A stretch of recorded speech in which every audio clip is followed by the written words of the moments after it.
हम सब लोग जानते हैं कि भारत एक सोने की चिड़िया के रूप में जाना जाता था। भारत में बहुत धन दौलत हीरे जवाहरात थे। इन्हीं हीरे जवाहरात में था एक कोहिनूर का हीरा। कोहिनूर का हीरा आज इंग्लैंड की महारानी ताज में जड़ा हुआ है और लंदन टावर में सुरक्षित रखा गया है। कोहिनूर हीरे का इतिहास बहुत पुराना है। बहुत से राजा महाराजा लुटेरों से होता हुआ अंत में लंदन जा पहुंचा। लंदन टावर में रखा यह हीरा हमेशा याद आता रहेगा कि हम कभी अंग्रेज़ों के गुलाम थे।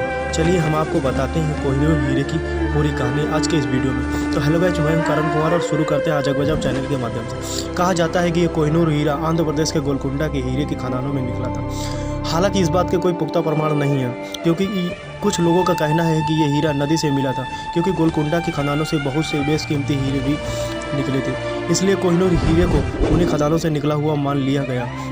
13वीं शताब्दी के आसपास जिस समय इस हीरे के सबसे पहले मिलने के प्रमाण मिलते हैं, उस समय ये हीरा काकतीय वंश के पास था। इसके बाद 14वीं शताब्दी में दूसरे वंशज खिल्जी वंश के अलाउद्दीन खिलजी ने दक्षिण में लूट मचाई और इस हीरे को लूट लिया था। इसके बाद दिल्ली में ये दूसरे वंशों के पास होता हुआ लोधी वंश के इब्राहिम लोधी के पास जा पहुंचा। लोधी वंश के आखिरी सुल्तान इब्राहिम लोधी पानीपत की लड़ाई में बाबर से हार गए थे। बाबर ने इसके बाद दिल्ली सल्तनत को ख़त्म करके भारत में मुगल वंश की नींव डाल दी थी। तब इस हीरे को कोहिनूर हीरे के नाम से नहीं जाना जाता था। कहा जाता है कि इसका वजन शुरू में 793 कैरेट था। बाबर ने अपनी आत्मकथा बाबरनामा में एक बड़े हीरे का जिक्र किया है। बाबर के बाद उसके बेटे हुमायूं से होता हुआ अंत में शाहजहां तक पहुंचता है। शाहजहां, जिन्हें हम ताजमहल के निर्माण के लिए जानते हैं, उसने अपने लिए दुनिया का सबसे बेशकीमती तख्त मयूर तख्त बनवाया था, जिसे मयूर सिंहसान के नाम से भी जाना जाता है। इस कीमती हीरे को कोहिनूर को उन्होंने अपने तख्त में जड़वाया था, लेकिन शाहजहां को उनके बेटे औरंगजेब ने बंदी बना लिया था। इतिहास के अनुसार औरंगजेब ने इस हीरे को तराशने वाले को दिया था और उसी ने बेवकूफ़ी की वजह से इसका वजन 793 कैरेट से 186 कैरेट ही बचा था।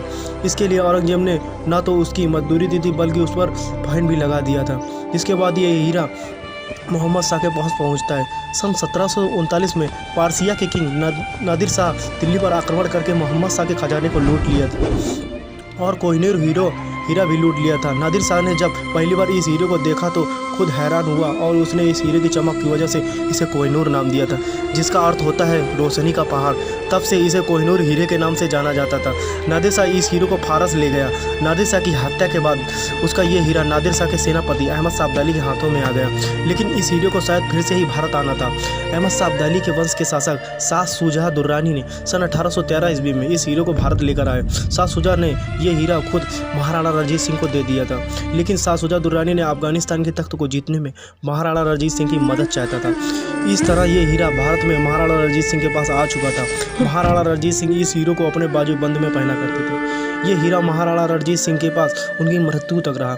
रणजीत सिंह ने इस हीरे में जगन्नाथ मंदिर में दान देने की इच्छा जताई थी। रणजीत सिंह की मृत्यु के बाद सिख साम्राज्य पतन की ओर बढ़ रहा था। महाराणा रणजीत सिंह के बाद उनका बेटा दुलीप सिंह अंग्रेजों के हाथ दूसरे एंग्लो युद्धों में अंग्रेजों से हार गया था। हारने के बाद लाहौर संधि के तहत ये हीरा इंग्लैंड की महारानी को भेंट देना पड़ा था। इसके बाद ये हीरा इंग्लैंड पहुंचा। इंग्लैंड की रानी इसकी बनावट से खुश नहीं थी। उन्होंने इसे फिर से तराशने वाले को दे दिया और जिसके बाद उसका वजन सिर्फ 108 ही कैरेट रह गया। इसके बाद इस हीरे को महारानी की ताज में दूसरे हीरो के साथ जड़ दिया गया। इंग्लैंड की महारानी विक्टोरिया इस हीरो वाले ताज को पहना करती थी, लेकिन अपनी वसीयत में रानी ने लिखा है कि इस हीरे को राजघराने की औरत ही पहन सकती है। इंग्लैंड की महारानी ने ये इसलिए कहा था क्योंकि कोहिनूर हीरे के साथ एक श्राप भी जुड़ा था।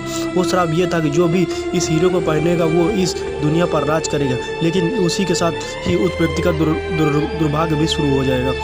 कुछ लोगों का ये भी मानना है कि इस हीरे को पहनने वालों का पूरा वंश ही खत्म हो जाता है। खिलजी वंश, मुगल वंश, रणजीत सिंह, बादशाह लोधी, अब्दाली, नादिर शाह सब वंश खत्म हो गए थे। इसलिए सबने इस श्राप को मानने लगे थे। इस हीरे को देवता या स्त्री ही धारण कर सकती है। इसलिए महारानी ने अपनी वसीयत में लिखा था कि राज परिवार की महिला ही पहने। भारत में इस हीरे को सुप्रीम कोर्ट तक मांग हो चुकी है और ये मामला सुप्रीम कोर्ट तक पहुंच चुका है, लेकिन इस हीरे को वापस लाने का आधार नहीं है, क्योंकि सरकार ने बताया है कि इस हीरे को चुराया गया है और ना ही लूटा गया है। इस हीरे पर दक्षिण अफ्रीका, बांग्लादेश और पाकिस्तान भी अपना दावा करते हैं। हालांकि ये हीरा ब्रिटेन के पास ही रहेगा और इसकी कहानी हमें हमेशा जिंदा रखेगी। लेकिन दोस्तों, क्या लगता है कौन है इसका असली मालिक, भारत, पाकिस्तान या फिर ब्रिटेन? तो दोस्तों, ये था कोहिनूर हीरे की कहानी। आगे मिलती